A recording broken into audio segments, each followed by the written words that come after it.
Hi friends, நம்மளோட விஜய் டிவியில் போயிட்டுருக்க மகாநதி சீரியல் ரொம்பவே சூப்பரான ஒரு எபிசோடு. இந்த எபிசோடுக்காக காத்துக்கிட்டு இருக்கோம் அப்படின்னு சொல்லலாம்.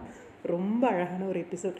நாளைக்கு நம்ம விஜய் அப்புறம் பாப்பா 2 பேருக்கும் ஒரு பிக் சர்ப்ரைஸ் கொடுக்கறதுக்காக காவேரி காத்துட்ருக்காங்க. விஜய் தான் வேண்டான்றீங்க, அப்புறம் விஜய்க்கு சர்ப்ரைஸாக இருக்கட்டும் அப்படின்னு ஏன் சொல்கிறீங்க காவேரி?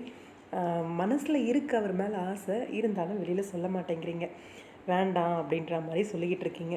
அதுக்கு என்ன காரணம் அப்படின்னு ஃப்ராங்காக இப்போ வரைக்கும் அவங்க சொல்லவே இல்லை. கேட்டால் செகண்ட் மேரேஜ் வேண்டாம் அப்படின்ற மாதிரி ஒரு ரீசன் சொல்லிகிட்டு இருக்காங்க. பார்க்கலாம் உண்மையான காரணம் என்னென்னு சீக்கிரமாகவே சொல்லுவாங்கன்னு எதிர்பார்க்கலாம். விஜய் அம்மாவை கூட்டிகிட்டு வராரு. ட்ரெஸ் அங்கே போட்டுக்கிறதுக்கு ட்ரெஸ்ஸும் எடுத்துகிட்டு வராரு. இங்கே அம்மாவும் வந்துட்டாங்க. அதே மாதிரி காவேரி அவங்களோட ட்ரெஸ்ஸையும் கையில் வச்சிட்ருக்காங்க. அம்மாவை கூட்டிகிட்டு உள்ளே போயிடுறாங்க. இங்கே மாமியாரும் மருமகனும் மட்டும் இருப்பாங்க. எனக்கு தெரிஞ்சு விஜய்க்கு ரிவீல் பண்ண மாட்டாங்க மாமியார் அப்படின்ட்டு. நினைக்கிறீங்களா விஜய்கிட்ட அத்தை சொல்லிடுவாங்க அப்படின்ட்டு? எனக்கு தெரிஞ்ச வரைக்கும் சொல்கிறதுக்கு வாய்ப்பு கிடையாது.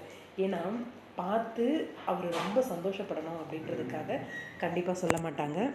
நேராக பார்த்து சந்தோஷப்படுற அந்த ஒரு ஆனந்தம் இருக்குல்ல, இன்னும் பெரிய ஒரு பிக் சர்ப்ரைஸாக இருக்கும் அப்படிங்கிறது. அதனால் கண்டிப்பாக மாமியார் சொல்கிறதுக்கு வாய்ப்பு இல்லை. ஆனால் என்ன பண்ண போகிறான்னு தெரியல அத்தை.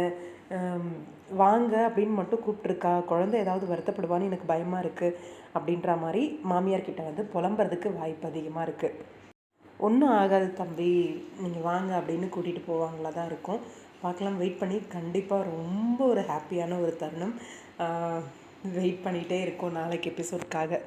ஆனால் கண்டிப்பாக ஒரு குழப்பமான ஒரு மனநிலையில் தான் இருப்பார். என்ன நடக்க போகுது, ஏது நடக்க போகுது, குழந்தை எப்படி ஃபீல் பண்ண போகிறாளோ, காவேரி என்ன பண்ண போகிறாளோ அப்படின்ற மாதிரி ஒரு குழம்பின ஒரு மனநிலையில் தான் இருப்பார் அப்படின்றது கன்ஃபார்ம். பார்ப்போம்.